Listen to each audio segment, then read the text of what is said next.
They called Willie Nelson the outlaw who never needed a gunfight. For more than 6 decades, he walked through Nashville, Texas, Hollywood, and the changing world of American music with the same battered guitar, the same red bandana, and the same unmistakable voice. He became a symbol of independence. He wrote songs for other people before becoming a superstar himself. He watched country music change from honky-tonks and dance halls into stadium concerts. He watched Nashville become an industry worth billions. He watched old friends become legends, watched legends disappear, and somehow continued moving forward. By 2026, Willie Nelson's career had become almost impossible to measure. The Country Music Hall of Fame describes him as one of the most versatile and enduring figures in country music, with an enormous recording history and a career stretching back to the 1950s. And yet there is one question that keeps returning whenever people talk about Willie Nelson. Who did he really dislike? Not who disagreed with him. Not who made a joke about him. Not who belonged to a different generation or musical style. But which artists actually got under Willie's skin? That question becomes even more fascinating because Willie has spent most of his life avoiding the language of hatred. He has generally been more interested in music than grudges. He collaborated with people from wildly different backgrounds. He worked with country singers, rock musicians, pop artists, jazz musicians, blues performers, and younger artists who grew up listening to him. The man who helped create outlaw country was never particularly interested in building a musical wall around it. In fact, one of the most revealing descriptions of Willie's philosophy comes from the Country Music Hall of Fame's discussion of his influence.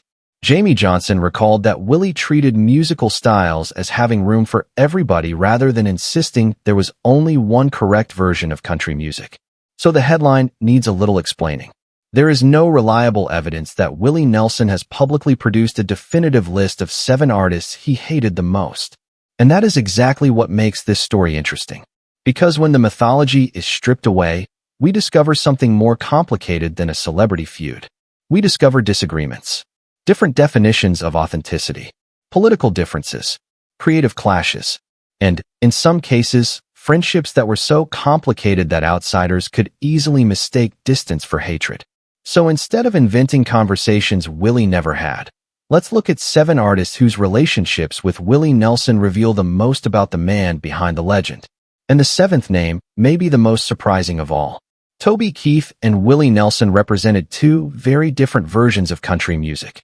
Keith became one of the biggest country stars of the 1990s and 2000s. His music often embraced patriotism, toughness, working-class identity, and a direct political voice. His song, Courtesy of the Red, White, and Blue, became particularly associated with the post-9/11 period.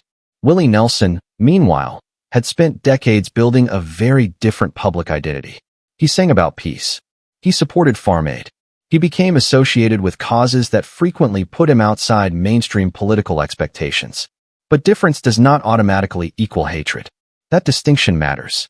The reference material for this story portrays Willie and Toby as bitter enemies, even claiming that Willie refused to share stages with him. Those specific stories are not supported by reliable evidence. What can be established is that Toby Keith occupied a very different cultural space from Willie. Keith's patriotic music and political controversies became central to his public image. The Associated Press described his career as one deeply connected with patriotic songs, political controversy, military support, and charitable work.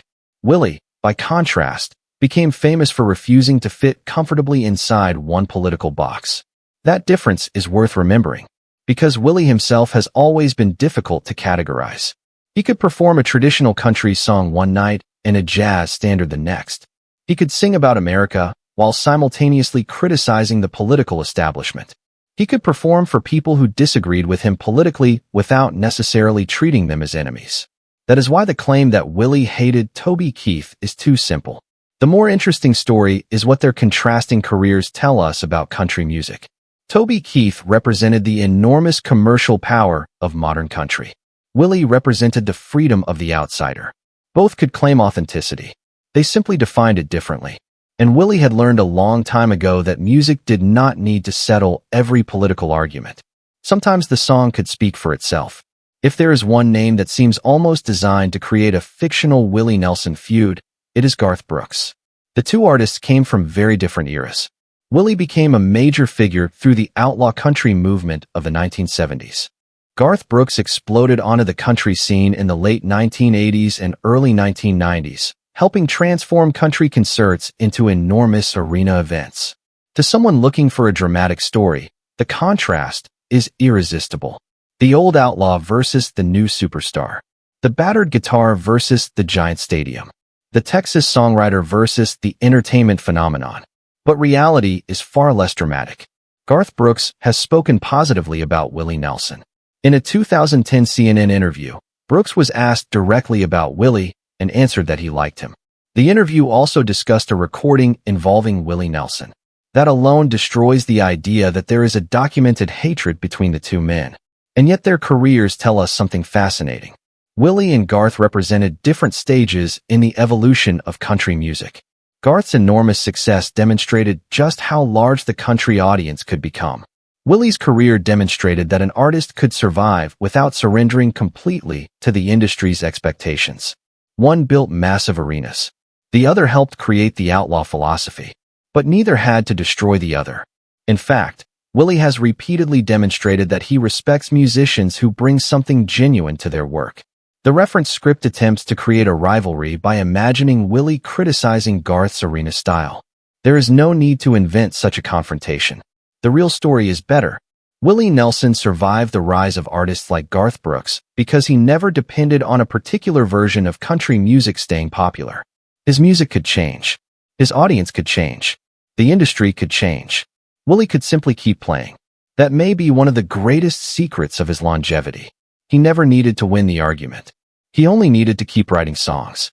Shania Twain represents another supposed feud that sounds convincing until the evidence is examined. The reference script claims Willie disliked Shania because he believed her music was too polished and commercial. It is an entertaining story, but entertainment is not evidence. Shania's rise during the 1990s did challenge traditional ideas about country music. Her records crossed into pop. Her videos became major cultural events. Her concerts became spectacles, and she became one of the most commercially successful female country artists of her generation. Willie Nelson belonged to an earlier tradition. His greatest strength had always been the songwriting itself. Strip away the production. Strip away the lights. Strip away the celebrity. What remains? A song, a voice, a guitar, a story. But Willie was never as musically narrow as the stereotype suggests. His catalog includes material from an extraordinary range of genres. He recorded standards. He recorded reggae-influenced material. He recorded pop songs. He worked with artists outside country music. And he continued experimenting late into his career. His 2026 album, Dream Chaser, for example, was described by his official site as a reflective collection centered on relationships, personal growth, life on the road, and traditional songwriting. That is not the behavior of an artist terrified of musical change. It is the behavior of an artist comfortable enough with his own identity to explore. So Shania Twain may have represented a version of country music Willie did not personally identify with. But that does not make her one of his hated artists. And that distinction matters because celebrity culture often turns artistic differences into personal hatred. The truth is usually more complicated. Sometimes an artist simply hears music differently. Now we get to one of the more interesting comparisons. Kid Rock and Willie Nelson could hardly have come from more different musical worlds. Detroit rock, Southern rock, hip-hop influences, country, blues, hard guitars, large personalities, and then Willie Nelson. At first glance, the two seem like an impossible pairing. But that is precisely why the idea of a collaboration between them feels believable. Willie has never been afraid of unusual musical combinations. He has worked with artists who would have seemed impossible partners to the Nashville establishment of the 1970s. And that willingness to experiment became part of his identity. The reference script invents a dramatic recording session confrontation between Willie and Kid Rock and claims that the supposed collaboration was abandoned after an argument. There is no reliable evidence supporting that detailed story. But the broader question is fascinating. What would Willie think of an artist like Kid Rock? Probably not simply, I hate him. Willie's career suggests something more nuanced. He has always valued authenticity. Not one particular sound. Not one particular hairstyle. Not one particular political belief. Authenticity. That is why he could work with artists from outside traditional country music without abandoning his own identity. The danger comes when performance becomes more important than the song. And that is where a Willie Nelson philosophy becomes relevant. A great song does not need to shout. It does not need fireworks. It does not need a giant stage. It needs something human. A melody people remember. A lyric that tells the truth. A voice that sounds like it has lived through the words. Willie spent decades chasing that. So if he ever disliked an artist, it would be more revealing to ask whether he disliked the person's approach to music rather than whether he disliked the person. That is a much more interesting question. Now we reach a name that the reference script gets dramatically wrong. Merle Haggard was not simply another artist Willie Nelson supposedly hated. The two men actually worked together. They shared an important place in country music history. And in 2015, Willie Nelson and Merle Haggard released a joint album called Django and Jimmy. The official Willie Nelson store lists the project and its tracks, including Django and Jimmy. It's All Going to Pot, Missing Old Johnny Cash, and The Only Man Wilder Than Me. That is not evidence of hatred. It is evidence of collaboration. And their partnership was more meaningful because both men understood something about the outsider's life. Merle Haggard's music emerged from hardship, prison, poverty, working-class life, and complicated American identity. Willie came from rural Texas and spent years fighting against Nashville's expectations before becoming a defining figure of outlaw country. Their voices were different. Their personalities were different. Their politics were not always identical. But their music could meet in the middle. The reference script claims Haggard made jokes about Willie and that the friendship ended permanently because of them. The documented record tells us something much more complicated. Willie and Merle collaborated professionally and personally over many years. That doesn't mean they agreed about everything. Friends don't. But calling Haggard one of the artists Willie hated most would erase decades of actual history. And this is an important lesson when researching celebrity stories. A dramatic headline can be created from a tiny disagreement. A truthful story requires the entire relationship. If there is a complicated relationship in Willie's history, Waylon Jennings deserves attention. Not because Willie hated him. Quite the opposite. Because they were deeply connected. Willie Nelson and Waylon Jennings were central figures in outlaw country. Their friendship and collaboration helped reshape country music. They were part of a movement that rejected some of Nashville's strictest formulas. And their partnership became legendary. The reference script attempts to turn this history into a bitter personal feud, complete with invented backstage arguments and private remarks. But the real story is much more powerful. Willie and Waylon were not merely competitors. They were musical allies. They understood the frustration of artists who wanted greater control over their work. They understood the importance of choosing songs that felt real.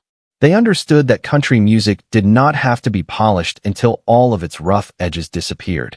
And their friendship became one of the foundations of the outlaw country mythology. That does not mean everything was perfect. Waylon struggled with addiction. The pressures of fame affected friendships. The music business created competition. Two strong personalities could disagree. But disagreement is not hatred. In fact, the history of the Highwaymen makes that impossible to ignore. Willie Nelson, Waylon Jennings, Johnny Cash, and Chris Christopherson eventually became one of the most famous groups in American country music history. PBS describes the Highwaymen as the pioneering outlaw country supergroup, active from 1985 to 1995, with 3 albums, international touring, and the film Stagecoach. Johnny Cash's official site likewise describes the 4 men as being naturally comfortable together and recalls them as close as brothers. So if the question is whether Willie hated Waylon, the evidence points in the opposite direction. Their relationship was complicated because real friendships are complicated. But the bond mattered. And sometimes the deepest relationships are the ones that contain the most disagreements. And here is where the entire premise of this story collapses. Because the artist who might be presented as one of Willie's enemies was actually one of his closest musical brothers, Chris Christopherson. The reference script claims Willie and Christopherson had a devastating falling out over a private remark. There is no reliable evidence for that story. What we do have is overwhelming evidence of collaboration and friendship. Chris joined Willie Nelson, Waylon Jennings, and Johnny Cash in the Highwaymen. His official biography states that Willie recorded an entire album of Kristofferson's songs before the two joined the Highwaymen. That is not a minor connection. It is part of American music history. Kristofferson was one of the great songwriters of his generation.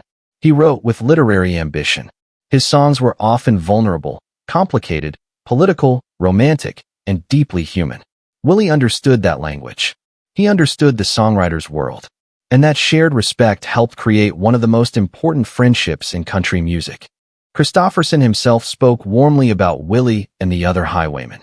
In archival interviews, he described his relationships with those musicians with genuine affection and remembered getting together with Willie even when they were no longer working constantly as a group.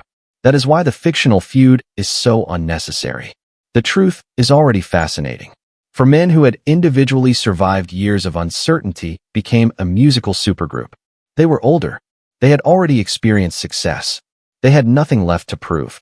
And instead of competing, they played together. That is one of the most beautiful contradictions in Willie Nelson's career. The man associated with independence was also a collaborator.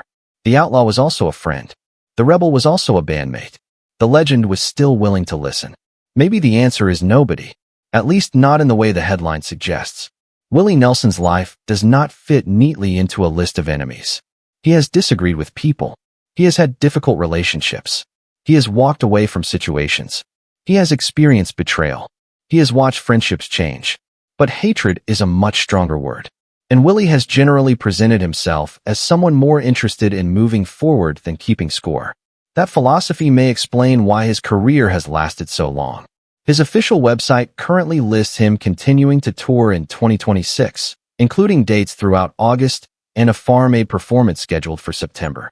Think about that for a moment. Decades after the beginning of his recording career, he is still performing, still releasing music, still traveling, still appearing on stages, still finding new songs. His official site describes Dream Chaser as his 79th solo studio album and 156th album overall, released in 2026. That is not the career of a man trapped in old grudges. It is the career of someone who kept moving. And perhaps that is the real story behind the sensational headline. Willie Nelson did not need 7 enemies to become a legend. He needed songs. He needed freedom. He needed a guitar. And he needed the courage to remain himself while the entire music business changed around him. So let's reconsider the 7 names. Toby Keith represented a different political and musical philosophy. Garth Brooks represented the enormous commercial expansion of country music. Shania Twain represented country music's transformation into global pop culture. Kid Rock represented the collision of rock, country, hip-hop, and Southern identity. Merle Haggard represented a fellow outlaw whose actual relationship with Willie included substantial collaboration.